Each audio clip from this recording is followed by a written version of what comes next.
स्वागत है आप सभी का हमारे इस चैनल पर। तो मैं आपको पढ़ा रहा हूँ राष्ट्रीय गौरव, पर्यावरण एवं मानवाधिकार अनिवार्य प्रश्न पत्र। तो प्रश्नों के माध्यम से मैं इस सब्जेक्ट को पढ़ा रहा हूँ और ये जो विषय है पास करना अनिवार्य होता है। अगर आप सेकेंड ईयर थर्ड ईयर में हैं, ग्रेजुएशन कर रहे हैं, तो इसका एग्ज़ाम देना आपके लिए अनिवार्य है और पास करना भी अनिवार्य है। सेकेंड ईयर में अगर आप नहीं देते हैं तो फाइनल ईयर में आपको देना ही पड़ेगा।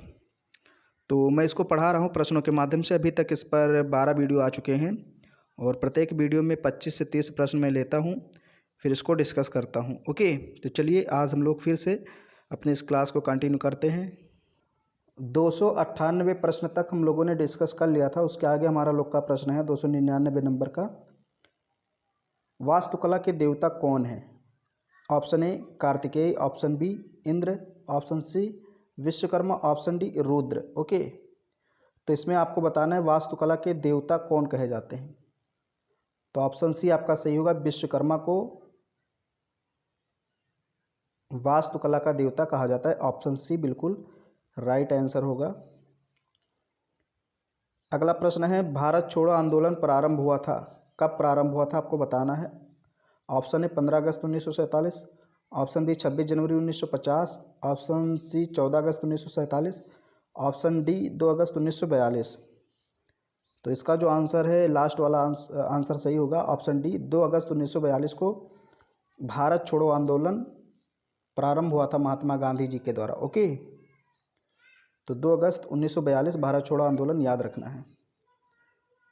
फिर है धौलावीरा कहाँ स्थित है? अगला प्रश्न धौलावीरा स्थित है यानी कि कहाँ स्थित है, किस प्रदेश में? Option A Gujarat, option B Madhya Pradesh, option C Rajasthan, option D Haryana. तो इसका जो सही ऑप्शन है वो होगा गुजरात। गुजरात में आपका धौलावीरा स्थित है जो कि हड़प्पाकालीन नगर है। अगला प्रश्न, आर्य शब्द का शाब्दिक अर्थ क्या होता है? ऑप्शन ए योद्धा, ऑप्शन बी देवता, ऑप्शन सी श्रेष्ठ, ऑप्शन डी उपर्युक्त सभी। तो इसका जो ऑप्शन सी है वो सही होगा, श्रेष्ठ। आर्य शब्द का शाब्दिक अर्थ श्रेष्ठ होता है। श्रेष्ठ होता है उत्तम या उत्कृष्ट कह लीजिए, ये आर्य शब्द का मतलब होता है। ओके, आर्य शब्द का मतलब श्रेष्ठ, उत्तम, उत्कृष्ट कुछ भी कह लीजिए। फिर है ऋग्वेद में सर्वाधिक वर्णित देवता का नाम, मतलब किस देवता का नाम सबसे ज़्यादा लिया गया है ऋग्वेद में? ऋग्वेद में किस देवता का नाम सबसे ज़्यादा वर्णन किया गया है? Option A Indra, option B Rudra, option C Agni, option D मारुत। तो इसका जो ऑप्शन ए है वो सही होगा, इंद्र देवता का सर्वाधिक वर्णन किया गया है ऋग्वेद में। ऑप्शन ए बिल्कुल आपका सही आंसर होगा। अगला प्रश्न है भारतीय क्षत्रिय क्या है? ओके, भारतीय क्षत्रिय क्या है? ऑप्शन ए वर्ण, ऑप्शन बी जाति, ऑप्शन सी दोनों है यानी वर्ण और जाति दोनों है, ऑप्शन डी इनमें से कोई नहीं। तो सभी लोग जानते हैं ये जो क्षत्रिय है ये क्या है, एक वर्ण है। ओके, प्राचीन भारत में 4 वर्ण थे, क्षत्रिय, वैश्य, शूद्र, ब्राह्मण। तो क्षत्रिय क्या है, एक वर्ण है। मैं थोड़ा सा तेज़ लेकर चल रहा हूँ। देखिए अगला प्रश्न है, मैं कलर चेंज कर देता हूँ।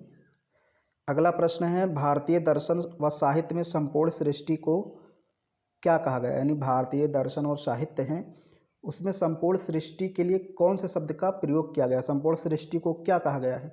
Option A Sankhya, option B प्रकृति, ऑप्शन सी स्वर्ग नर्क, ऑप्शन डी इनमें से कोई नहीं।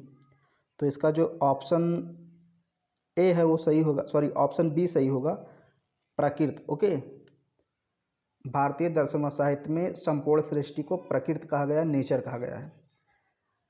अगला प्रश्न है प्राचीन भारतीय साहित्य प्रकृति के साथ साथ प्रदूषण रहित संतुलन बनाए हुए है।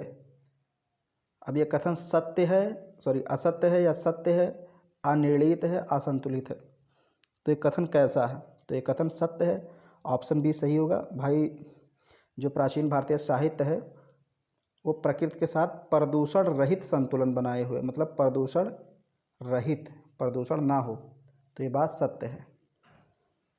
अगला प्रश्न 307 नंबर का, प्रकृति से जितना लेते हैं उसका हिस्सा साहित्य के अनुसार लौटाने की प्रथा, मतलब प्रकृति से जितनी चीज़ें हमें मिलती हैं, जो चीज़ें मिलती हैं उसका कितना हमें लौटाना चाहिए, ये भारतीय साहित्य के अनुसार आप बताइए। ऑप्शन ए 10 गुना, ऑप्शन बी 3 गुना, ऑप्शन सी 2 गुना, ऑप्शन डी बराबर। तो इसका जो ऑप्शन सी है वो सही होगा, 2 गुना। ओके, मतलब कहने का मतलब ये, जैसे हम एक पेड़ काटते हैं तो कम से कम हमें 2 पेड़ लगाने चाहिए। कहने का मतलब ये है, यानी प्रकृति से हम जितना लेते हैं उसका दोगुना हमें उसको लौटाना चाहिए। भारतीय साहित्य के अनुसार ये प्रथा है। फिर अगला प्रश्न है, वायुमंडल में सबसे अधिक मात्रा में पाई जाने वाली गैस कौन सी है? Option A carbon dioxide, option B oxygen, option C argon, option D nitrogen. तो नाइट्रोजन सबसे ज़्यादा हमारे वायुमंडल में पाई जाने वाली गैस है और ये लगभग 78% के करीब पाई जाती है। ओके, अगला प्रश्न है, वृक्ष पूजा को साहित्यकारों द्वारा धर्म से जोड़कर क्या दिखाया गया है?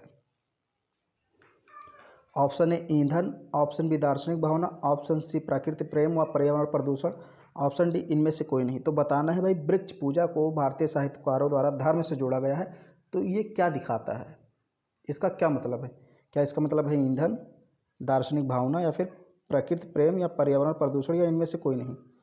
ओके, तो इसका मतलब है प्रकृति प्रेम और प्रदूषण। ओके, प्रकृति प्रेम व पर्यावरण प्रदूषण, इसीलिए इसको हमने धर्म से जोड़कर यही दिखाया कि भाई हमें प्रकृति से प्रेम करना चाहिए और कम से कम प्रदूषण करना चाहिए, प्रदूषण के प्रति हमें जागरूक रहना चाहिए।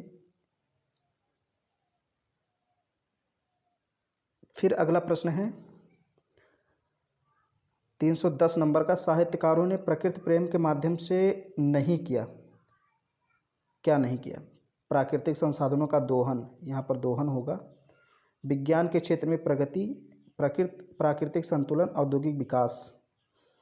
तो इसका जो ऑप्शन डी है ये सही होगा, औद्योगिक विकास। साहित्यकारों ने प्रकृति प्रेम के माध्यम से औद्योगिक विकास नहीं किया। अब ये प्रश्न जो है थोड़ा सा अजीब लग रहा है, लेकिन जो ऑप्शन इसका डी है वही सही होगा।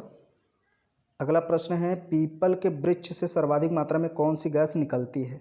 Option A carbon dioxide, option B oxygen, option D sulphur dioxide, option D है आर्गन। तो इसका जो सही आंसर है वो आंसर आपका सही है ऑप्शन बी ऑक्सीजन।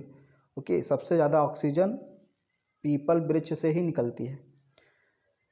अगला प्रश्न है 312 नंबर का, पशु पक्षी और जानवरों की पूजा भी साहित्य में वर्णित है, किस रूप में? ऑप्शन ए प्रकृति के प्रेम के रूप में, ऑप्शन बी जंतु के दूध के लिए, ऑप्शन सी कवियों की इच्छा शक्ति, ऑप्शन डी जानवर प्रेम। कहने का मतलब ये है कि हम लोग भाई पशु पक्षी जानवरों की पूजा करते हैं, तो इसका क्या मतलब है? क्या हम दूध के लिए करते हैं, या फिर ये कवियों की मात्र इच्छा है, या फिर जानवर प्रेम है? नहीं, इसका जो ऑप्शन है वो ए सही होगा, क्योंकि हम प्रकृति प्रेमी हैं, प्रकृति से प्रेम करते हैं और ये जो पशु पक्षी जानवर हैं ये सब प्रकृति के अंग हैं, इसलिए हम इनकी पूजा करते हैं। तो ऑप्शन ए सही होगा। अगला प्रश्न है, अथर्ववेद का संकेत है स्वयं को जानना। तो यहाँ पर स्वयं का मतलब क्या है? देखिए, अथर्ववेद का अर्थ है स्वयं को जानना, तो स्वयं का मतलब क्या है? सत्य, असत्य, आवश्यक नहीं, अनिश्चित। तो यहाँ पर स्वयं का मतलब है सत्य। ओके, स्वयं का मतलब सत्य, यानी कि स्वयं को जानेंगे मतलब सत्य को जानिए कि सत्य क्या है आखिर। अगला प्रश्न है 314 नंबर का, हिंदू धर्म सनातन धर्म है, जीवन का सूत्र भारतीय संस्कृति के प्रमुख स्रोत में नहीं आता है। ऑप्शन ए श्रुति, ऑप्शन बी स्मृति, ऑप्शन सी संहिता, ऑप्शन डी उद्योग। इसमें ये पूछा है कि भाई इसमें कौन सा ऑप्शन है जिससे हमें भारतीय संस्कृति के स्रोत नहीं प्राप्त होते हैं। ओके, तो श्रुतियों से प्राप्त होते हैं, भारतीय संस्कृति के बारे में जानकारी मिलती है, स्मृति से भी मिलती है, संहिता से भी मिलती है, लेकिन उद्योग से कोई जानकारी नहीं मिलती। ओके, तो उद्योग वाला ऑप्शन जो है ये गलत होगा।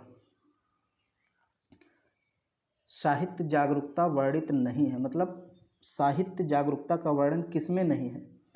पहला वेद में, दूसरा उपनिषद में, तीसरा जो ऑप्शन है वैज्ञानिक उपकरण में, चौथा है ब्राह्मण ग्रंथ एवं पुराण में। यहाँ एवं होगा, देखिए बहुत सारे मिस्टेक आ रहे हैं। तो साहित्य जागरूकता का वर्णन किसमें नहीं है? तो इसका जो ऑप्शन सी है वो सही है, वैज्ञानिक उपकरणों में।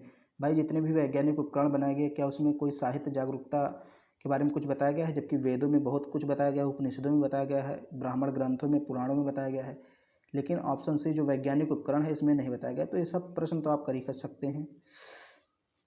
फिर यहाँ पर है स्वस्थ जीवन के लिए बाह्य पर्यावरण और आंतरिक पर्यावरण के ठीक रहने की आवश्यकता होती है, कथन सत्य है। वो आपसे पूछ रहा है क्या है कथन सत्य है, तो बिल्कुल हाँ, ये कथन सत्य है। ओके, अगर आप स्वस्थ जीवन चाहते हैं तो बाह्य पर्यावरण और आंतरिक पर्यावरण ठीक रहना जरूरी है, तो ऑप्शन बी सही होगा। हाँ, भीतरी पर्यावरण में मानव अपने शारीरिक ऊतकों के अवशेषी में होता है। ऑप्शन ए मस्तिष्क का, ऑप्शन बी पर्यावरण का, ऑप्शन सी शरीर का, ऑप्शन डी इनमें से कोई नहीं।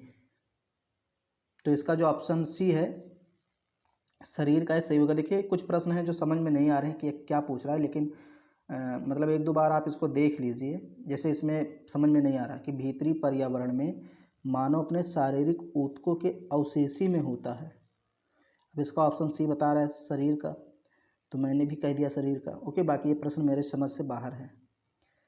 फिर यहाँ पर है ये जो प्रश्न है ये समझ में आ रहा है कि बाह्य पर्यावरण में मनुष्य की कौन सी जीवन दशाएं पाई जाती हैं।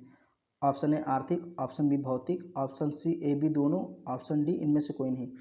तो ये प्रश्न तो सही है भाई, भौतिक मतलब जो भी भौतिक क्रियाकलाप हैं वो बाह्य पर्यावरण के अंतर्गत आते हैं। ओके, तो ऑप्शन बी यहाँ पर सही होगा, भौतिक। स्मोक सिटी ऑफ इंडिया की उपमा किस शहर को दी गई है। ओके, अब ये प्रश्न मैं आपके लिए छोड़ता हूँ। Okay, option A Nai Delhi, option B Kolkata, option C Kanpur, option D Mumbai. ये बहुत ही आसान प्रश्न है। ओके, और ये प्रश्न कई बार पूछ चुका है बड़े बड़े एग्जाम में, इसलिए ये प्रश्न आपको याद होना चाहिए। इसलिए इसका आंसर मैं नहीं बताऊंगा, आंसर बता दूंगा तो आप लोग ध्यान नहीं देंगे। इसलिए इस प्रश्न का उत्तर आपको कमेंट बॉक्स में लिखना है। आज का ये जो प्रश्न है आपके लिए एक प्रश्न मैंने दे दिया। ओके, तो एक प्रश्न मैं डेली छोड़ दिया करूँगा, हालांकि हो नहीं पाता है, मैं भूल जाता हूँ। बट आज का प्रश्न है स्मोक सिटी ऑफ इंडिया किस शहर को कहा जाता है। अगला प्रश्न प्रोटोजोआ द्वारा होने वाला रोग नहीं है। ऑप्शन ए हैजा, ऑप्शन बी पेचिस, option C pyorrhoea, option D malaria. तो आपको बताना है कौन सा रोग प्रोटोजोआ से नहीं होता है। तो इसमें जो ऑप्शन ए है वो सही होगा, हैजा। हैजा जो है वो प्रोटोजोआ से नहीं होता है, ऑप्शन ए सही होगा। फिर है मानवीय संसाधन के अंतर्गत क्या नहीं आता। ऑप्शन ए सामाजिक दृष्टिकोण, ऑप्शन बी संवैधानिक दृष्टिकोण, ऑप्शन सी राजनीतिक दृष्टिकोण, ऑप्शन डी आर्थिक दृष्टिकोण। तो इसका जो ऑप्शन जो बी है इसका सही होगा, संवैधानिक दृष्टिकोण। ये मानवीय संसाधन के अंतर्गत नहीं आता। अगला प्रश्न जल संसाधन में वर्गीकृत नहीं किया गया है। ऑप्शन ए सामुदायिक जल, ऑप्शन बी धरातलीय जल, ऑप्शन सी नल पाइप का जल, ऑप्शन डी भूमिगत जल। तो इसका जो ऑप्शन सी है ये सही होगा, नल पाइप का जल। ये जल संसाधन के रूप में नहीं माना गया। ओके, इसको जल संसाधन में नहीं शामिल किया गया, नल और पाइप का जल। अगला प्रश्न प्राचीन भारतीय साहित्य में मानव ऋषि का आदर करते हुए संतुलन प्राप्ति नहीं करते थे। मतलब देखिए इस प्रश्न को समझिए, थोड़ा सा अजीब लिखा है, मैं इसको सरल शब्दों में समझाने की प्रयास करता हूँ। जैसे प्राचीन साहित्य में मानव ऋषि यज्ञ वगैरह करते थे, ओके, यानी पर्यावरण संतुलन बनाए रखते थे, तो उसके द्वारा ये क्या नहीं प्राप्त करते थे ये आपको बताना है। तो ऑप्शन ए इच्छित वर्षा, ऑप्शन बी क्षेत्र द्वारा वर्षा, ऑप्शन सी सूरज वरुण मेघ इंद्र आदि की पूजा, ऑप्शन डी पेड़ों की कटाई। तो देखिए ये जब यज्ञ करते थे तो यज्ञ के द्वारा भाई इनको वर्षा की प्राप्ति हो जाती थी, यहाँ भी वर्षा है। और सी जो है सूरज वरुण मेघ इंद्र इनकी पूजा करते थे, तो ये तो सही है। अब यहाँ जो है भाई पेड़ों की कटाई नहीं करते थे। ओके, ये पेड़ों की कटाई नहीं करते थे, तो ऑप्शन डी आपका सही होगा। वही कह रहा है क्या नहीं प्राप्त करते थे, क्योंकि ध्यान देना है, नहीं तो तुरंत प्रश्न गलत हो जाएगा। 324 में आपको कह रहा है कि भारत में शक संवत पर आधारित राष्ट्रीय पंचांग को राष्ट्रीय पंचांग कब अपनाया गया। यानी कि जो शक संवत पर आधारित पंचांग है उसको राष्ट्रीय पंचांग के रूप में कब स्वीकार किया गया। ऑप्शन ए 22 जुलाई 1947, ऑप्शन बी 26 जनवरी 1950, ऑप्शन डी 22 मार्च 1957, ऑप्शन डी इनमें से कोई नहीं। तो शक संवत पर आधारित पंचांग को राष्ट्रीय पंचांग 1957 में 22 मार्च को अपनाया गया, 1957। 325 नंबर का प्रश्न है, अशोक स्तंभ भारत में स्थापित किया गया है कहाँ? प्रयाग में, सारनाथ में, दिल्ली में, मथुरा में, कहाँ पर आपको बताना है? तो वाराणसी के सारनाथ में। वाराणसी में एक स्थान है सारनाथ, वहाँ कभी जाइए। ओके, मैं तो गया हूँ एक बार अपने सर के साथ में, तो वहाँ जाएंगे तो वहाँ पर आपको अशोक स्तंभ मिल जाएगा। ओके, देखने को, उसको मतलब संग्रहालय में रखवा दिया गया है, तो सारनाथ में स्थित है। फिर जो अगला प्रश्न है 326 नंबर का, अशोक ने कलिंग पर आक्रमण कब किया? ऑप्शन है 261 ईसा पूर्व, ऑप्शन बी 361 ईसा पूर्व, ऑप्शन सी 251 ईसा पूर्व, ऑप्शन डी इनमें से कोई नहीं। तो 261 ईसा पूर्व में अशोक ने कलिंग पर आक्रमण किया था और वो युद्ध अशोक का अंतिम युद्ध था। अगला प्रश्न, वाल्मीकि रामायण में श्लोकों की संख्या कितनी है? 24,000, 2400, 2100 या 240? तो इसका जो ऑप्शन ए है सही होगा। ओके, वाल्मीकि रामायण में, यानी कि वाल्मीकि ने जिस रामायण की रचना की है उसमें 24,000 श्लोक हैं और 7 अध्याय हैं, 7 कांड या अध्याय हैं। ओके, 7 कांड या अध्याय, जिसमें आप पढ़ते हैं सुंदर कांड, तो भी 7 अध्याय में से एक है। फिर अगला प्रश्न है, वाल्मीकि रामायण में कितने कांड हैं?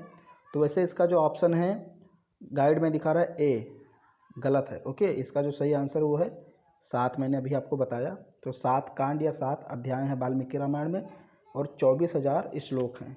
तो बस हम इतने ही प्रश्नों को लेते हैं आज के लिए। ओके, और ये जो आपका प्रश्न है, स्मोक सिटी ऑफ इंडिया उपमा किस शहर को दी गई है? तो ये आपको बताना है।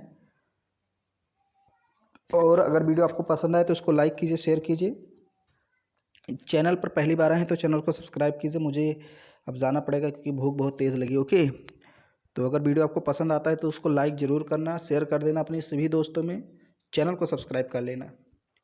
और ये प्रश्न आपके लिए मैंने दे दिया है।